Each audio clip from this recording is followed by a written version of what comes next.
Hello children, आज हम बात करेंगे chapter 7 from first flight book and the name of the chapter is glimpses of India and this chapter has 3 part.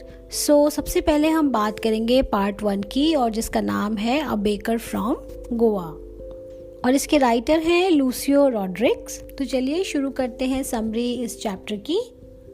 Author बताते हैं कि गोवा के डबल रोटी बनाने वालों को पेडर के रूप में पहचाना जाता था और पुराने टाइम में जब गोवा में पोर्तुगीज़ कल्चर था तो वहाँ पे सभी लोग ब्रेड लोफ्स खाते थे, लेकिन आज के समय में जैसे ये खो गए हैं, गायब हो गए हैं। लेकिन उनके बनाने वाले आज भी वहाँ पर हैं।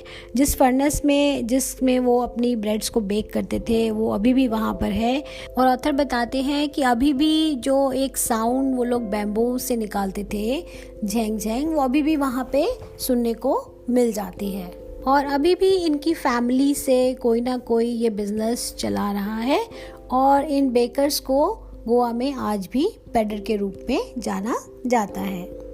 इस कहानी में जो बेकर है उसे ऑथर का मित्र बताया गया है और मार्गदर्शक भी बताया गया है।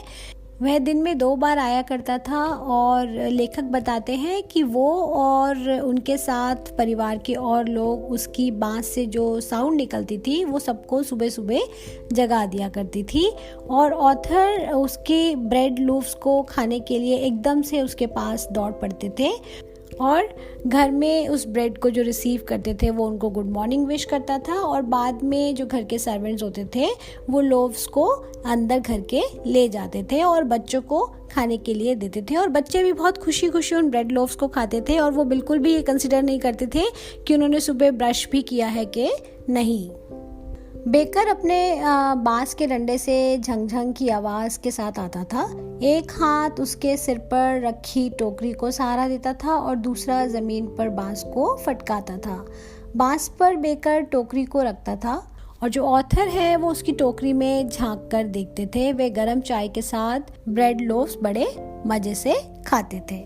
इन ब्रेड लोफ्स की बहुत ही इम्पोर्टेंस थी उस टाइम में। कोई भी शादी बिना मीठी डबल रोटी के बिना नहीं हो सकती थी और उस समय पे जो भी सैंडविचेस या केक या बोलोहेंस बनते थे वो सभी इन ब्रेड लोफ से बनाए जाते थे। आगे इस कहानी में ऑथर हमें बेकर के पहनावे के बारे में बताते हैं। वो बताते हैं कि उस समय में जो ब्रेड लोफ्स बेचने वाले होते थे उनकी एक पर्टिकुलर एक ड्रेस होती थी जिसे कबाई कहा जाता था।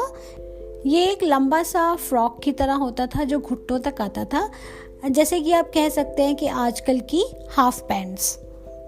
उसके बाद ऑथर बताते हैं कि जो बेकर होते थे उस समय पे वो हमेशा मंथ एंड पे आके पैसे लेके जाते थे और उन दिनों में बेकिंग का जो बिज़नेस था वो बहुत ही अच्छा था।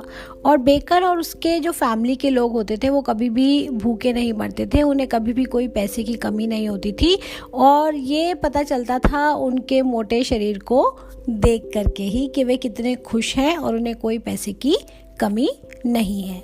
इसके साथ ही ये चैप्टर यहाँ पे ख़त्म होता है। आई होप आपको ये अच्छे से समझ में आया होगा और जब अब आप इसके क्वेश्चंस को देखेंगे तो आपको वो क्वेश्चंस बहुत आसान लगेंगे और आप उनके जवाब आसानी से दे पाएंगे।